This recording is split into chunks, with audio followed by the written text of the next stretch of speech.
Hello, I'm Dr. John Curry, Ambassador, Pan-African, and welcome to the Embassy of the Kingdom of Heaven on Earth. If you want to follow this podcast, please subscribe to JC Global, Embassy TV 1. Ring the bell and hit the thumbs up button. Today's message is entitled by Dr. Martin Luther King, who gave a powerful and revolutionary speech. And that speech is entitled, Remaining Awake Through a Great Revolution. Remaining awake through a great revolution. Let us take a peek at this clip right now, and we trust that you would hear the truth that you need to hear.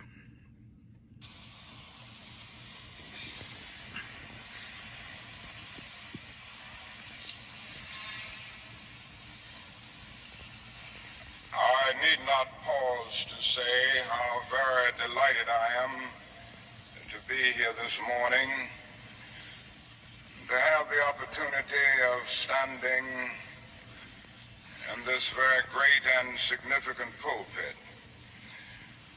And I do want to express my deep personal appreciation to Dean Sayer and all of the cathedral clergy for extending the invitation. It is always a rich and rewarding experience to take a brief break from our day-to-day demands in the struggle for freedom and human dignity and discuss the issues involved in that struggle with concerned friends of goodwill all over our nation. And certainly it is always a deep and meaningful experience to be in a worship service. And so for many reasons, I'm happy to be here today. I would like to use as a subject from which to preach this morning, remaining awake through a great revolution. The text for the morning is found in the book of Revelation. There are two passages there that I would like to quote. It's in the 16th chapter of that book. Behold, I make all things new. Former things are passed away. I'm sure that most of you have read that arresting little story from the pen of Washington Irving, entitled Rip Van Winkle. The one thing that we usually remember about the story is that Rip Van Winkle slept 20 years. But that is another point in that little story that is almost always completely overlooked. It was a sign in the end from which Rip went up in the mountain for his long sleep. When Rip Van Winkle went up in the mountain, the sign had a picture of King George III of England. When he came down 20 years later, the sign had a picture of George Washington, the first president of the United States. And Rip Van Winkle looked up at the picture of George Washington, but in looking at the picture, he was amazed. He was completely lost. He knew not who he was. And this reveals to us that the most striking thing about the story of Rip Van Winkle is not merely that Rip slept 20 years, but that he slept through a revolution while he was peacefully snoring up in the mountain. A revolution revolution was taking place that at points would change the course of history. And Rip knew nothing about it. He was asleep. Yes, he slept through a revolution. One of the great liabilities of life is that all too many people find themselves living amid a great period of social change, and yet they fail to develop the new attitudes, the new mental responses that the new situation demands. They end up sleeping through a revolution. There can be no gainsaying of the fact that a great revolution has taken place in the world today. In the sense it is a triple revolution. That is a technological revolution with the impact of automation and cybernation. Then that is a revolution in weaponry with the emergence of atomic and nuclear weapons of warfare.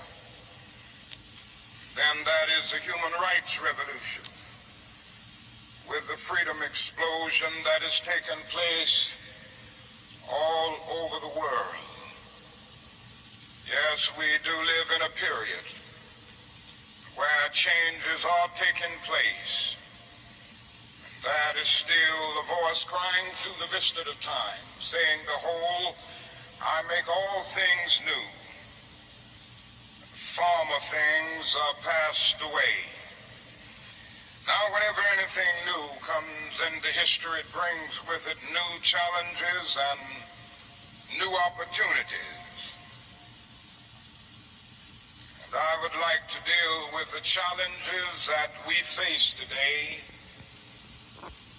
as a result of this triple revolution that has taken place in the world today.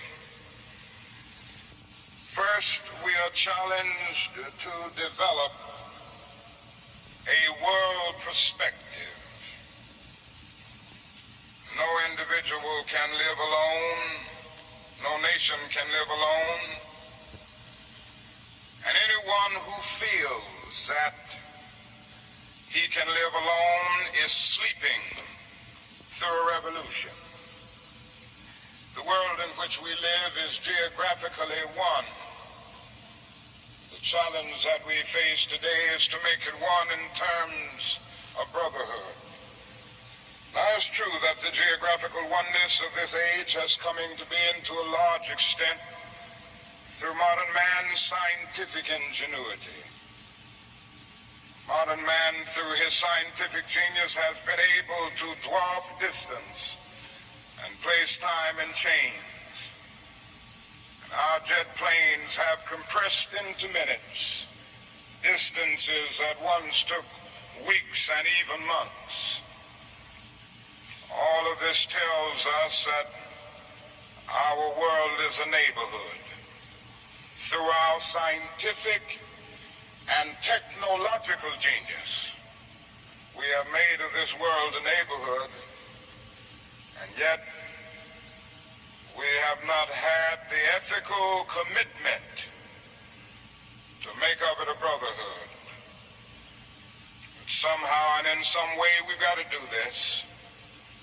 We must all learn to live together as brothers, or we will all perish together as fools. We are tied together in the single garment of destiny, caught in an inescapable network of mutuality. Whatever affects one directly affects all indirectly. For some strange reason, I can never be what I ought to be until you are what you ought to be. And you can never be what you ought to be until I am what I ought to be. This is the way God's universe is made. This is the way it is structured. John Donne caught it years ago and placed it in graphic terms. No man is an island in time of itself. Every man is a piece of the continent, a part of the main. And he goes on toward the end to say, any man's death diminishes me because I am involved in mankind. Therefore never sin to know for whom the bell tolls. It tolls for thee. We must see this, believe this, and live by it if we are to remain awake through a great revolution. Secondly, we are challenged to eradicate the last vestiges of racial injustice from our nation.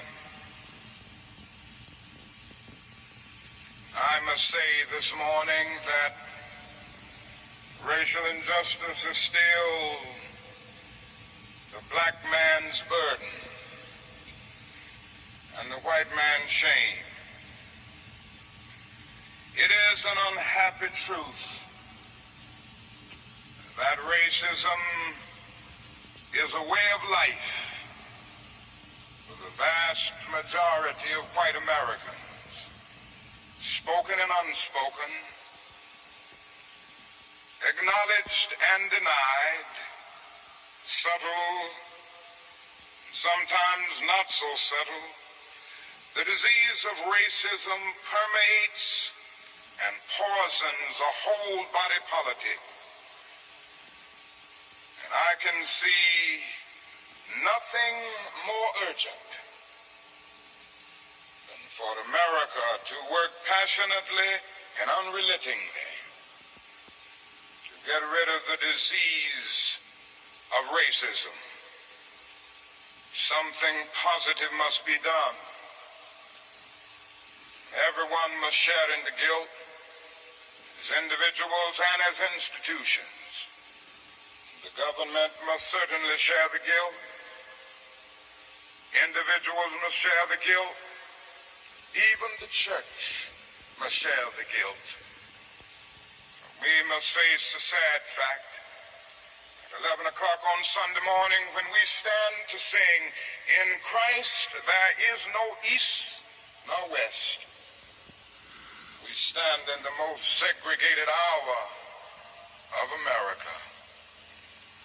The hour has come for everybody, for all institutions, for the public sector and the private sector, to work to get rid of racism.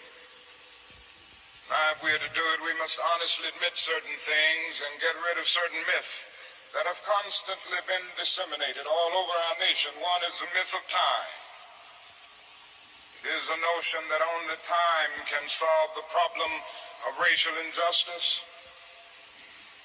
And there are those who often sincerely say to the Negro and his allies in the white community, why don't you slow up?